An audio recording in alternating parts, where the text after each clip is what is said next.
Hi guys, ಎಲ್ಲರಿಗೂ ನಮಸ್ಕಾರ. ನಾನು ನಿಮ್ಮ Manoj from Manjula K Manoj M YouTube channel.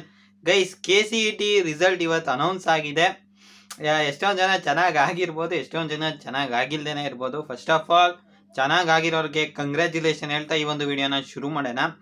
ಎಷ್ಟೊಂದು ಜನದ್ದು CET ರ್ಯಾಂಕಿಂಗು ಒಂಚೂರು ಹೆಂಗೆಂಗೋ ಆಗಿರತ್ತೆ, ಅಷ್ಟು ಚೆನ್ನಾಗಿ ಆಗಿರಲ್ಲ. ಕೆಲವೊಬ್ರು ಮೆಂಟಾಲಿಟಿ ಹೆಂಗಪ್ಪ ಇರತ್ತೆ ಅಂದರೆ, ಕೆಲವೊಬ್ರಿಗೆ CS ಬ್ರಾಂಚೇ ಬೇಕು ಅಂತ ಇರುತ್ತೆ, ಆ ಥರ ಮೆಂಟಾಲಿಟಿನೂ ಇರುತ್ತೆ. ಕೆಲವೊಬ್ರಿಗೆ ಕಾಲೇಜ್ ಬೇಕು ಅಂತ ಇರುತ್ತೆ. ಕೆಲವೊಬ್ರು ಇಂಜಿನಿಯರಿಂಗೋಸ್ಕರ ಡ್ರಾಪ್ ಮಾಡೋಣ ಅಂತಲೂ ಅಂದ್ಕೊಂಡಿರ್ತಾರೆ. ಅದ್ರ ಬಗ್ಗೆ ಈಗ ಮಾತಾಡ್ತೀನಿ.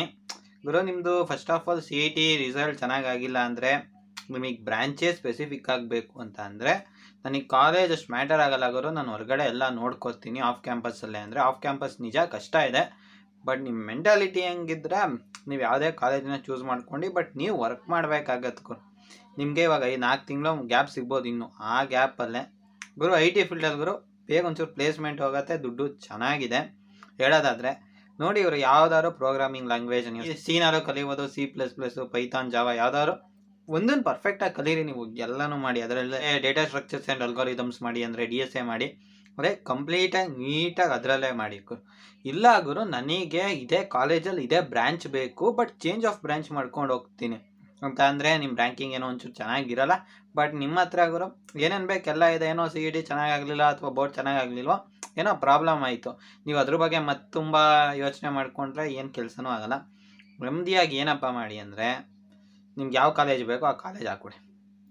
ಅರೆ, ನೀವು ಫಸ್ಟ್ ಸೆಮ್ಮಲ್ಲಿ ನಿಮ್ಮ ಸಿಲೆಬಸ್ ಏನಿದೆ ಅದ್ರ ಪ್ರಕಾರ ಓದ್ಕೊಂಡು ಒಳ್ಳೆ CGPA ಮೇಂಟೈನ್ ಮಾಡ್ಕೋಬೇಕಾಗತ್ತೆ. ಒಂದು 9.5 ಮೇಲೆ ಇದ್ದರೆ ಆರಾಮ್ಸಾಗಿ ನೀವು ಚೇಂಜ್ ಆಫ್ ಬ್ರಾಂಚ್ನ ಮಾಡ್ಕೋಬೋದು. ನಮ್ಮ ಕ್ಲಾಸಲ್ಲೇ ಒಬ್ಬ ಮಾಡಿದ ಗುರು, ನಾನು ಫಸ್ಟ್ ಇಯರ್ ಜಾಯ್ನ್ ಆದಾಗ ಫಸ್ಟ್ ಇಯರಲ್ಲಿ ECಲಿದ್ದ. ಆಮೇಲೆ CSಗೆ ಹೋದ. ಒಂದು ಲೆಕ್ಕದಲ್ಲಿ ಈಗ ಸಮ್ಮರ್ ಇಂಟರ್ನ್ಶಿಪ್ ಪ್ಲೇಸ್ಮೆಂಟ್ ಎಲ್ಲ ಆಗೋಗಿದೆ ನೀಟಾಗಿ. ನಮ್ಮದೇ ಏನೂ ಆಗಿಲ್ಲ. ನೀವು ಆ ಥರನೂ ಮಾಡ್ಕೋಬೋದು, ಬಟ್ ನೀವು ಫಸ್ಟ್ ಸೆಮ್ನ ಫುಲ್ಲು ಸೀರಿಯಸ್ ಆಗಿ ಡೆಡಿಕೇಶನಿಂದ ಓದಲೇಬೇಕಾಗತ್ತೆ, ಇಲ್ಲ ಅಂದರೆ ಕಷ್ಟ ಆಗುತ್ತೆ.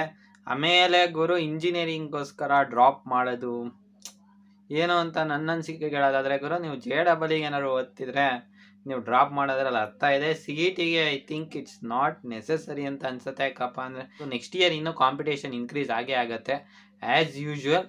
ನೋಡಿ ಗುರು, ನೀವೇನು ಮಾಡ್ತೀರಾ ಒಂದ್ಸತಿ ನೀವು ಯೋಚನೆ ಮಾಡಿ. ನಿಮ್ಮ ಮೆಂಟಾಲಿಟಿ ಏನಿದೆ ನನಗೆ ಗೊತ್ತಿಲ್ಲ. ಕೆಲವೊಬ್ರಿಗೆ ನಿಮ್ಗೆ ಇದೇ ಕಾಲೇಜಸ್ ಬೇಕು ಅಂತ ಇರತ್ತೆ, ಕೆಲವೊಬ್ರಿಗೆ ನಮ್ಗೆ ಇಷ್ಟು ಲೊಕೇಶನ್ ಇದ್ದರೆ ಸಾಕು ಅಂತ ಇರುತ್ತೆ. ನನಗಿದ್ದು ಲೊಕೇಶನ್ ಗುರು ಮೈಸೂರು ಇಲ್ಲ ಮಂಡ್ಯ ಅಷ್ಟೇ ಇದ್ದಿದ್ದು, ಮೈಂಡಲ್ಲಿ ಇಟ್ಕೊಂಡಿದ್ದು ಅಷ್ಟೇ. ನಾನು ಅಷ್ಟೇ ಹಾಕಿದ್ದು, ಲೆಕ್ಕದಲ್ಲಿ ಹೆಂಗೋ ಸಿಕ್ತು ಕಾಲೇಜು. ಅದರಿಂದ ಏನು ಹೇಳ್ತೀನಪ್ಪ ಅಂದರೆ, ನೀವು ಒಂದು ಸತಿ ನಿಮ್ಗೆ ಏನಿದೆ ಅನಲೈಸ್ ಮಾಡಿ.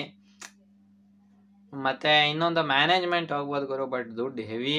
ದುಡ್ಡಿದ್ರೆ ಬೇಕಾದ್ರೆ ನೀವು ಟ್ರೈ ಮಾಡ್ಬೋದು.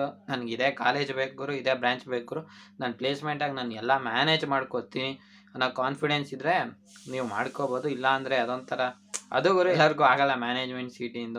ಅಂದರೆ ದುಡ್ಡಿರಬೇಕು, ಇಲ್ಲ ಲೋನ್ ಮಾಡ್ಕೊಂಡೆಲ್ಲ ಹೋಗ್ತೀನಿ ಅಂದರೆ ಒಂಥರ ರಿಸ್ಕ್ ಗುರು. ಒಂದೊಂದ್ಸತಿ ಸುಮ್ಮನೆ ಇನ್ವೆಸ್ಟ್ಮೆಂಟ್ ಮಾಡಿಬಿಟ್ಬಿಟ್ರು ಅದ್ರಿಗಿಂತ ಜಾಸ್ತಿ ದುಡ್ಡು ಸಿಕ್ಬಿಡುತ್ತೆ. ನೋಡಿ ಗುರು, ನೀವೇನು ಮಾಡ್ತೀರಾ ಅಂತ.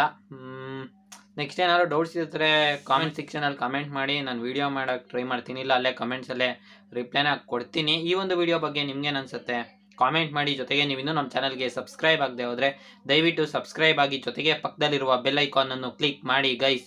ಜೈ ಹಿಂದ್, ವಂದೇ ಮಾತರಂ.